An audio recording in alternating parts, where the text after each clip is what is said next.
Dans le cadre du partenariat avec Moselis, la ville de Romba a organisé une réunion d'information afin d'évoquer avec les habitants le projet de reconstruction quartier Bourgassère. À cette occasion, M. Fournier, maire de Romba, entouré de quelques élus, de M. Tedeschi, architecte, ainsi que de M. Cody et de Mme Abeya de Moselis, étaient présents pour répondre à toutes les questions des riverains.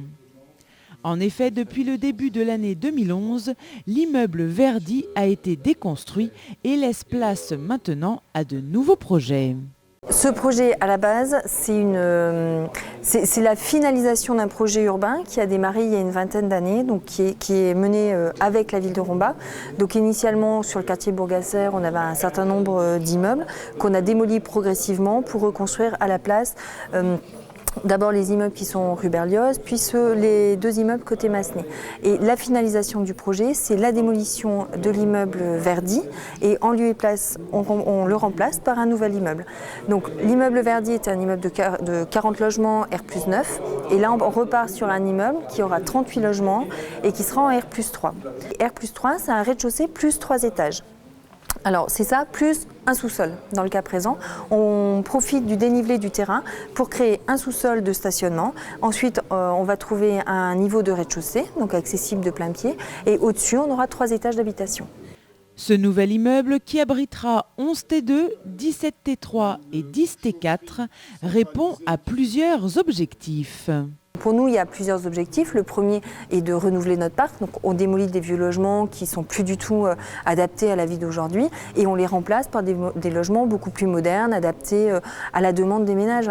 Quand on parle de cuisine ouverte, c'est vraiment la tendance aujourd'hui, c'est d'être vers des cuisines ouvertes, d'avoir des grands balcons, c'est s'ouvrir vers l'extérieur, des grandes fenêtres, apporter de la lumière. Ça, c'est un des premiers enjeux. Deuxième enjeu, c'était d'avoir plusieurs entrées dans l'immeuble.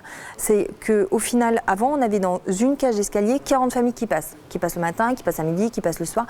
Donc en termes d'entretien, de salissure, etc., c'est pas gérable et les immeubles vivent pas très bien en fait. Alors que là, on se retrouve avec trois entrées. Donc en moyenne, on a 12-13 logements par entrée. Et du coup, ce sont des immeubles qui vivent beaucoup mieux parce qu'on a beaucoup moins de monde qui passe. Donc ça, c'était le deuxième objectif. C'est vraiment sur le vivre ensemble.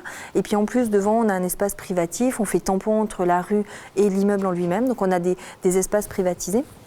Et notre dernier objectif, qui était vraiment, je pense, le plus important, c'est sur les notions de développement durable et en particulier de thermique. Donc l'objectif, c'est de réduire au maximum les consommations des immeubles pour réduire au maximum la quittance des locataires.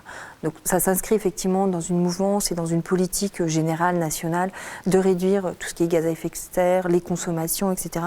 Mais pour nous, ça a aussi l'autre objectif de solvabiliser au maximum nos locataires en réduisant la quittance par le biais des consommations. Et cette réduction de quittance est importante car Moselis s'inscrit dans le cadre du logement social. Les locataires que l'on vise sont grosso modo 70% de la population française et tout simplement il y a des plafonds de ressources qui limitent l'accès à ces logements-là à des populations qui ne gagnent pas plus d'un certain montant. Donc ce montant est très variable en fonction de la composition de la famille, du nombre d'enfants, etc. Le fait d'être R+3 nous permet de ne pas mettre d'ascenseur. Ne pas mettre d'ascenseur, ça présente un gros avantage, c'est de réduire les charges pour nos locataires.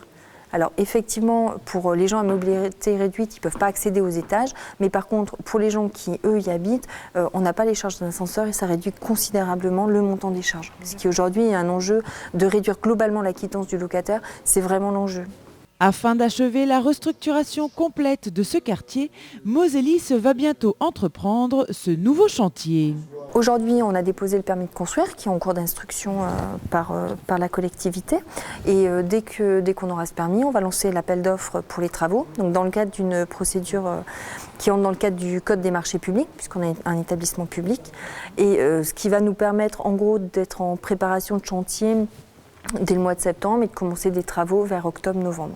Donc pour construire tous ces logements, on est en gros parti pour une durée d'environ 18 mois, compte tenu des probables intempéries qu'on aura l'hiver prochain, puisqu'on sera au stade du gros œuvre. Ce projet devrait donc se terminer au cours du premier semestre 2014.